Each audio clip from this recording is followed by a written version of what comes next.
तो welcome back to the channel quick prep classes. My name is Shahrukh Saifi. तो बच्चों, आज की इस वीडियो में हम बात करने वाले हैं आपके टर्म 2 का जो चैप्टर नंबर 5 है, समकालीन दक्षिण एशिया, साउथ एशिया के बारे में। ठीक है, काफी इंपॉर्टेंट लेसन है आप कह सकते हो।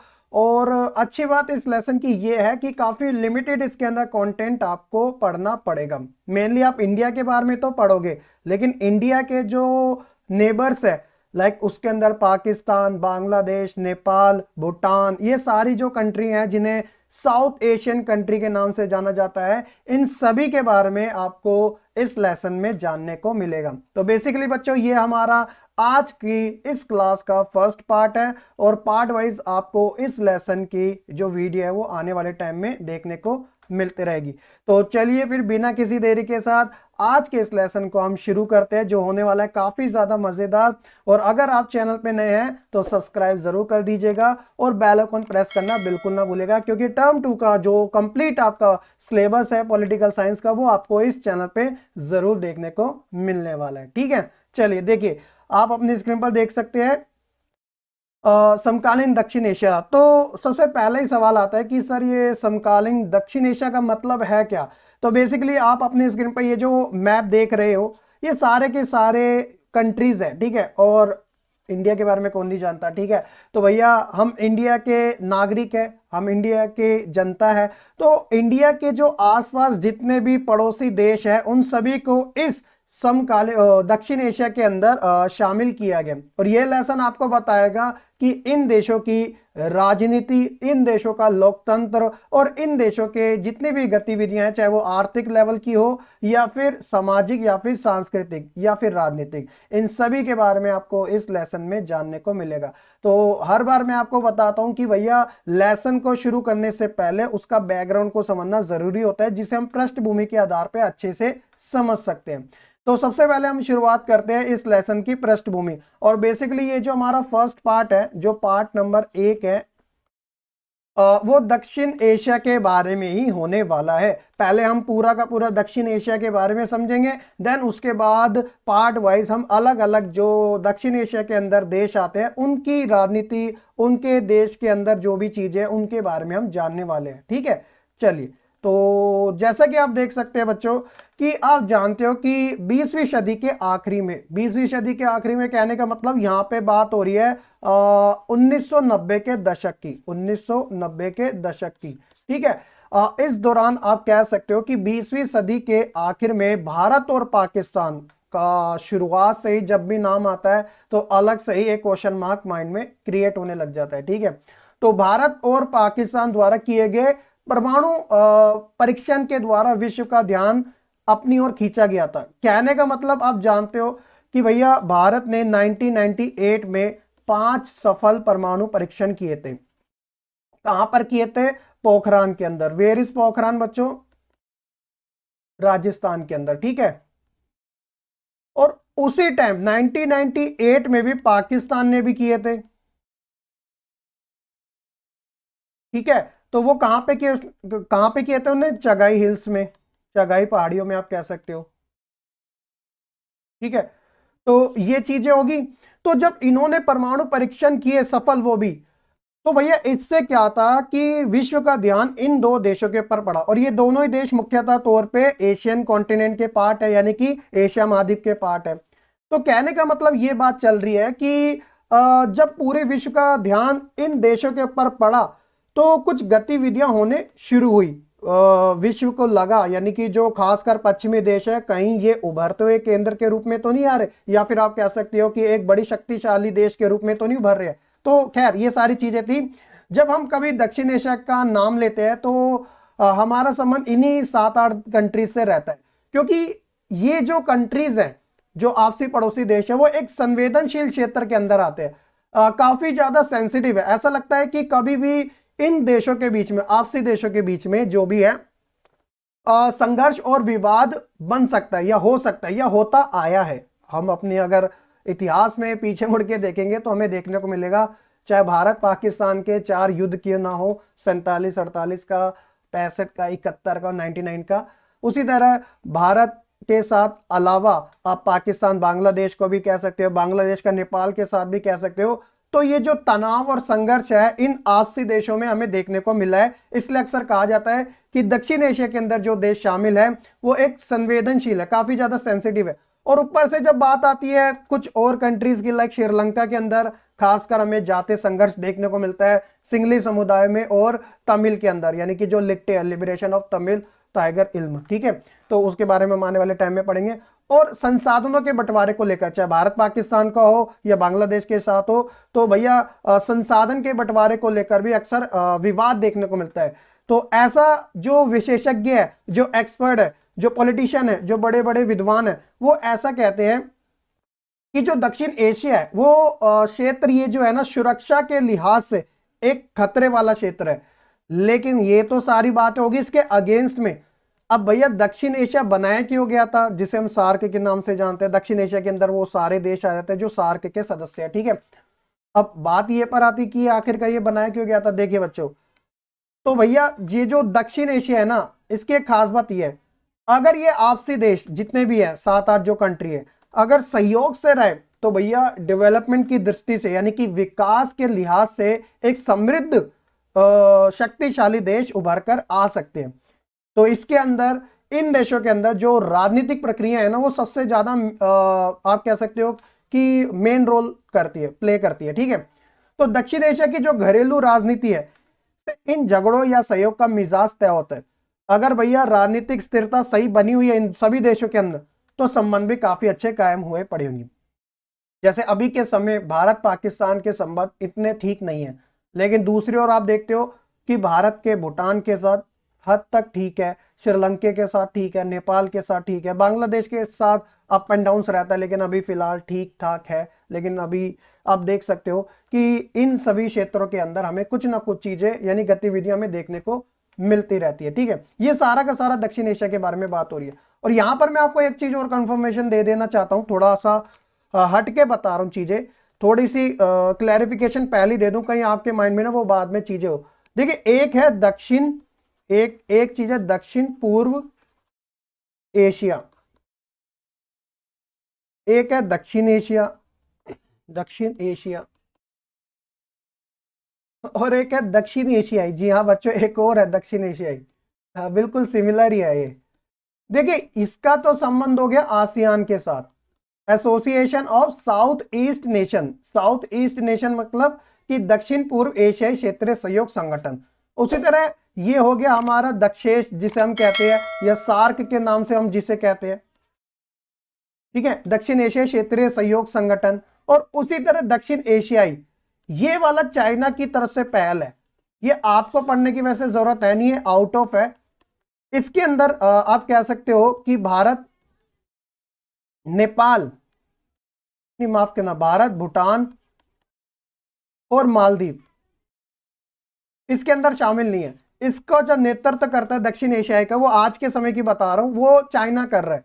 और चाइना ने कुछ सार्क सदस्यों को, जैसे कि पाकिस्तान, श्रीलंका, नेपाल, इसे अपने अंडर, बांग्लादेश भी इसके अंदर है, अपने अंडर में ले रखा है, ठीक है।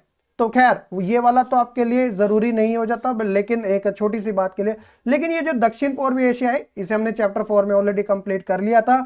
तो जिसके अंदर सिंगापुर, बैंकॉक, फिलीपींस, थाईलैंड, ये सारे देश आते हैं, वो दक्षिण पूर्वी एशिया है। लेकिन ये दक्षिण एशिया है जिसके अंदर भारत, पाकिस्तान, नेपाल, भूटान, श्रीलंका, ये सारी कंट्रीज आती है। हो सके कि आपके माइंड में वो डाउट नहीं रहेगा, इसलिए मैंने पहले ही क्लियर कर दिया, ठीक है।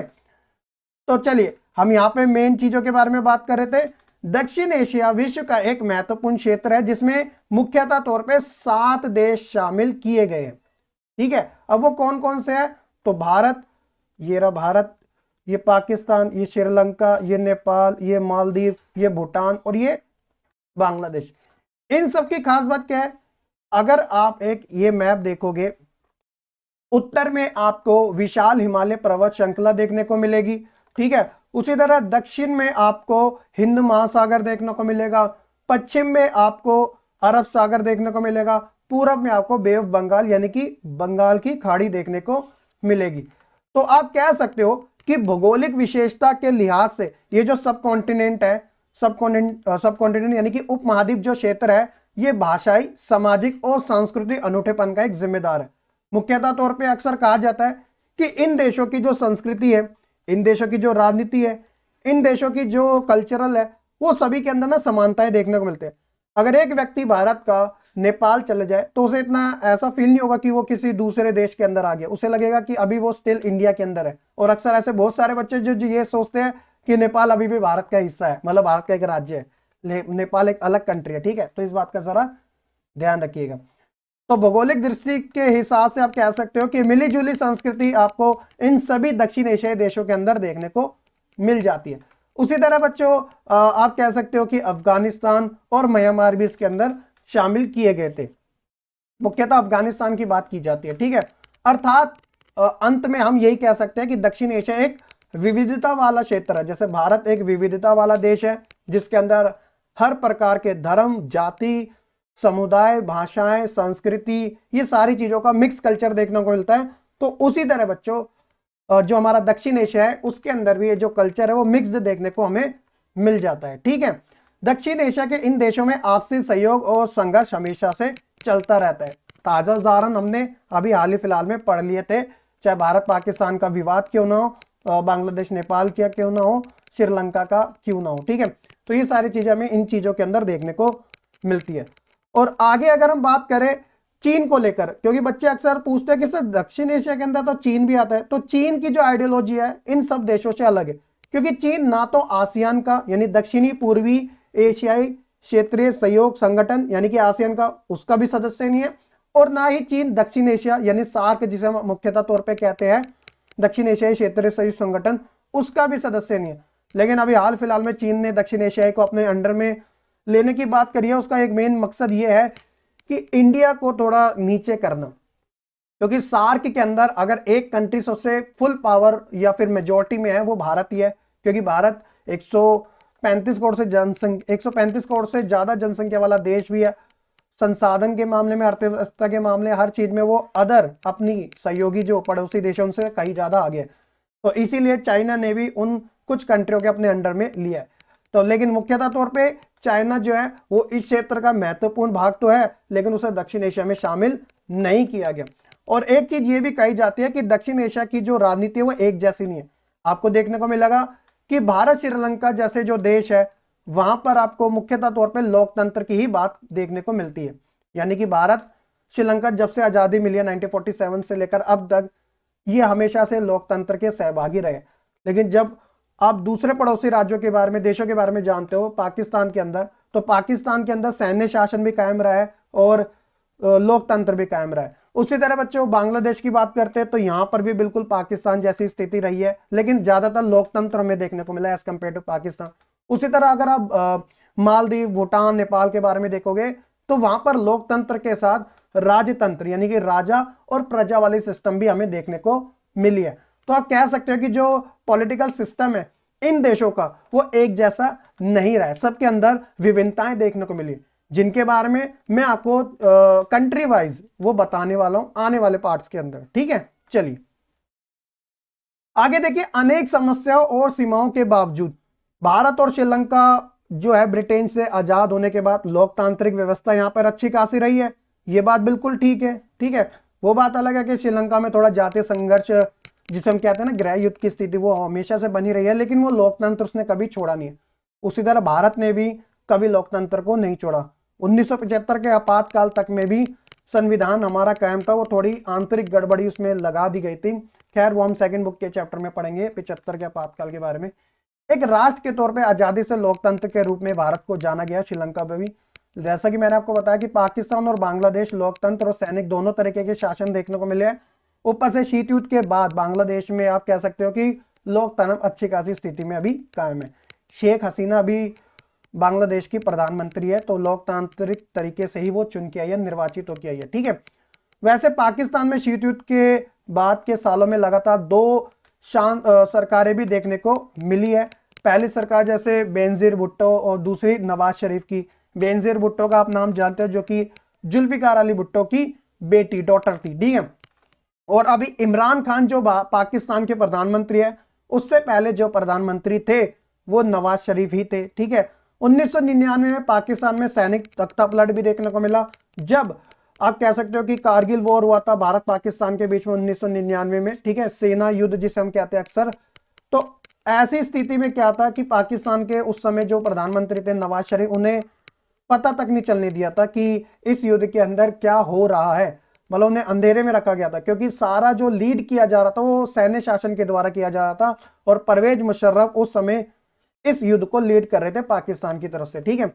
आप कह सकते हो कि उसके बाद भी ये इनमें अप एंड डाउन देखने को मिले, लेकिन 2008 से जब से वहां से लोकतांत्रिक शासन आया है, आसिफ अली उस समय वहां के प्रधानमंत्री बने थे, फिर नवाज शरीफ, फिर अब इमरान खान, तो अभी तक पाकिस्तान में भी लोकतंत्र है। लेकिन पाकिस्तान को लेके एक फिलॉसफी ये रही है कि बेशक दुनिया की नजर में आज के समय वो लोकतांत्रिक देश क्यों ना हो, लेकिन कहीं ना कहीं सैन्य शासन वहां पे मजबूत स्थिति में देखने को मिलता है, ठीक है। 2006 में नेपाल का आप हर कोई जानते हो कि वहां पे संवैधानिक राजतंत्र था, जहां पे जो कार्यपालिका थी वो सारी की सारी शक्तियां राज्य के पास निहित होती थी। वो अपने ही इशारे से मंत्रियों को नियुक्त करता था और उन्हें पद पे बिठाता था, बड़े से बड़े छोटे से छोटे, और सारा का सारा शासन उसी की देखरेख में चलता था। तो लेकिन वहां पर भी इस संवैधानिक राजतंत्र का अंत कर दिया गया 2008 के अंदर, ठीक है, और लोकतांत्रिक गणराज्य के रूप में वो उभरा। बांग्लादेश नेपाल की स्थिति के तौर पर आप कह सकते हो कि ये लोकतांत्रिक आज के समय देश है। उसी तरह भूटान का जिक्र करते हैं जिसकी राजधानी थिम्पू है, वो भी एक संवैधानिक राजतंत्र बन गया था, राजा के नेतृत्व में ही वहां पे बहुदलीय लोकतंत्र के रूप में वो उभरा। और मालदीव की स्थिति में हम कहते हैं कि 1938 तक वो सल्तनत रहा, राजा का शासन रहा, और उसके बाद वहां पर भी एक रिपब्लिक बना, गणतंत्र बना, और शासन जो था वो अध्यक्षात्मक प्रणाली को अपनाया गया। अध्यक्षात्मक प्रणाली के अंदर जो शक्तियां होती है वो मुख्यतः तौर पे राष्ट्रपति के पास निहित होती है। जैसे अमेरिका, फ्रांस जैसे जो देश है, आप देखोगे वहां पे अध्यक्षात्मक प्रणाली को अपनाया जाता है। श्रीलंका के अंदर अध्यक्षात्मक प्रणाली तो है, लेकिन वो अर्ध अध्यक्षात्मक है। कहने का मतलब वहां शक्तियां राष्ट्रपति के साथ साथ प्रधानमंत्री में भी निहित होती है। कार्यपालिका को ज्यादा वहां पे दिया जाता है, महत्व दिया जाता है। 2005 में मालदीव की संसद ने बहुदलीय प्रणाली को अपनाने के पक्ष में एक मतदान करवाया, और MDP मालदीव डेमोक्रेटिक पार्टी को देश के राजनीतिक मामलों में भी वहां पे दबदबा अच्छा खासा रहा है। 18 में वो चुनाव भी जीत करने में अपनी महत्वपूर्ण भूमिका निभाई। तो आप कह सकते हो वहां पे भी अच्छा खासा है।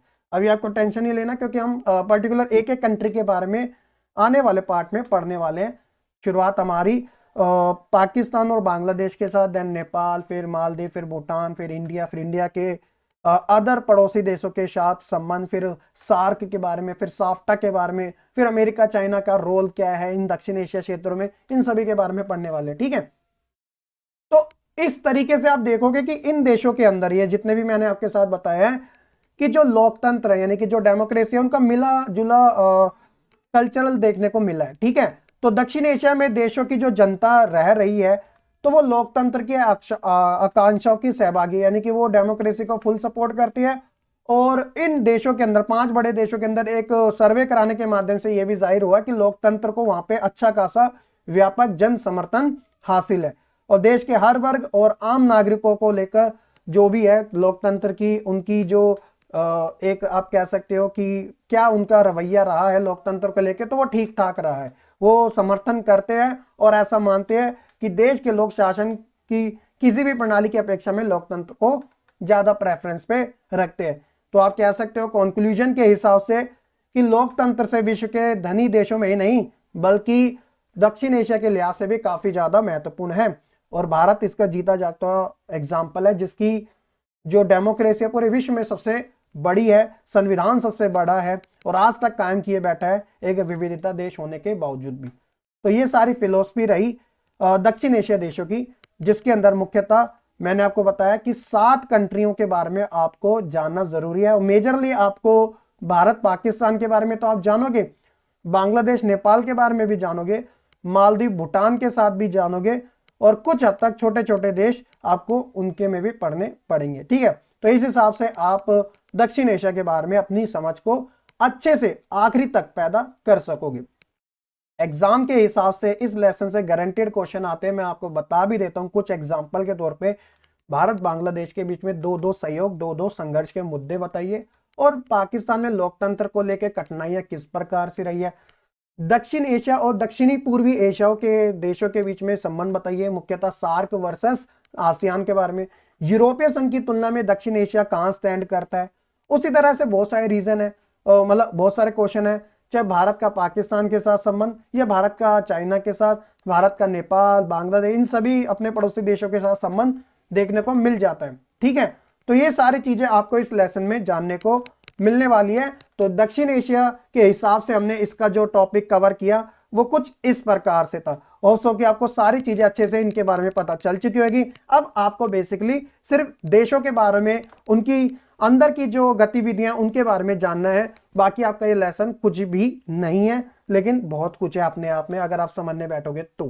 ठीक है, तो ये था आज का हमारा चैप्टर नंबर 5 का पार्ट 1। नेक्स्ट वीडियो में मैं आपका इसका पार्ट 2 लेके आने वाला हूं। तो अगर आपको ये वीडियो पसंद आई होगी तो आप लाइक कमेंट शेयर करना बिल्कुल ना भूलेगा, और नए हैं चैनल पे तो सब्सक्राइब के साथ बेल आइकन जरूर प्रेस कर दीजिएगा। ठीक है बच्चों, और एक छोटी सी इंफॉर्मेशन आप सभी बच्चों के लिए, आप जानते हो कि क्विक प्रेप क्लासेस की ऐप जो है ऑलरेडी लॉन्च हुई पड़ी है, प्ले स्टोर पे अवेलेबल है। अगर आपने डाउनलोड नहीं करी तो आप डाउनलोड कर लेना।